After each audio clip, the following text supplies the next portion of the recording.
ኢየሱስ ጌታ አሜን። የማን ጉዳይ? የኔ ጉዳይ። አንቺ አንተ ጉዳይ አሜን። ወደ እናንተ ህይወት መጣ አሜን። አራት ሰው አዩ። ቤተሰብ እናንተ አራት ነው። ሰው የሚጨነቁትን እኔ ነፃ አውጥቻለሁ አሜን። በኢየሱስ ስም ነፃ ወጡ አሜን። እናንተ ቤተሰብ ምን አይነት ቤተሰብ ነው መሰለኝ? ሰይጣን አምላኪ ሰይጣን የሚወጥቁ ናካቶስ ዛካባይ የሌብራሃዶ ኮስታሃና መንፈስ ቅዱስ እንዲህ አለ፣ ከዚህ ጨለማ ነጥቄያለሁ አሜን። ወደ ራሴ መንግስት አውጥቻለሁ አሜን። ያ መንፈስ ነው መጥቶ የሚያስጨንቅ ዛሬ ማታ ግን ተቀጠቀ አሜን። ያወራን ይያለ የሁሉ መንፈስ ተመቷል አሜን። ኢየሱስ ጌታ ነው። እስኪ ከኔ አካባቢ ተመቷል፣ ከኔ አካባቢ ተመቷል። እግዚአብሔር አምላክ ያ ነው መጥቶ የሚያስጨንቅ እናንተን ግራ ሊያጋባ የሚፈልግ። እግዚአብሔር አምላክ ግን እንዲህ አለ፣ የእናንተ የሆነ ምንጭን አፈልቃለሁ አሜን። የእናንተ የሆነ ውሃ አፈልቃለሁ አሜን። ብዙ ሞክራችኋል። ብዙ ስለሞከራችሁ ምንም ብዙ ነገር የለም።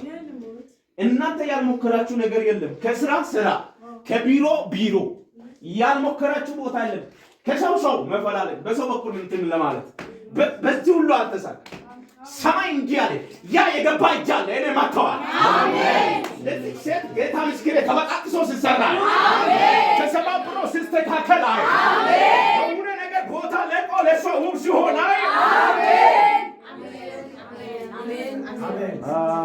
ኢየሱስ ጌታ አሜን። አሁን ይሄ ያንቺ ዘመን አሜን። አሁን ይሄ ያንቺ ጊዜ አሜን። ከሽ ነው መጣሽው፣ ግን ሰማይ እንዲህ አለ፣ በቃ አስለቅቃለሁ አሜን። አትጨነቂ። የሆነ መንፈስ ድባቅ ተመታ አሜን። ድባቅ የሚባል የማይታይ ዓለም የሚመታ ማለት ነው አሜን አሜን አሜን። ኢየሱስ ጌታ አሜን። ተሳካለት አሜን፣ ተከፈተለት አሜን። እቺን ስሙኝ፣ የመጨረሻችን ስሙኝ። በአንድ ሰው በኩል ድንገት የገባ መንፈስ ወደ ዘር መተላለፍ አጥቷል። ድንገት አንድ ቤት አንድ መንፈስ ከገባ፣ ለምሳሌ አንድ ቤት ላይ የመጀመሪያ ሰው መካን ከሆነ ቀጣይ መካን ነው። መጽሐፍ ቅዱስ ላይ ትዝ ካለ የአብርሃም ሳራ መካን ነበረች። ድጋሜ ይስሐቅ ጋር ደረሰና መካን ነበረች። ከዛ ይስሐቅ ጸለየ ይላል፣ እግዚአብሔርን ጠየቀ ይላል፣ እግዚአብሔር ጋር ጮኸ ይላል። ከአብርሃም የቀረው ነገር ምንድነው? በስጋ ነገሮችን ከመፈላለግ ይልቅ መጸለይ አለበት። ነገር ግን ቀረ።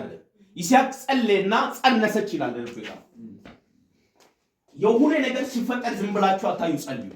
የሆነ ነገር ሲፈጠር እግዚአብሔር ጋር ሩጡ።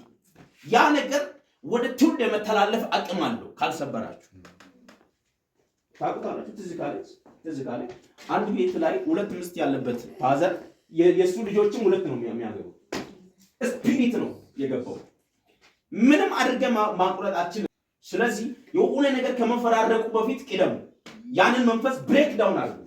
ጨርሻለሁ። ዛሬ ማታ ተመቷል አሜን። ነው በኢየሱስ ስም ኃይል ተመቷል አሜን። እስኪ ተመታ ባሉ ተመታ።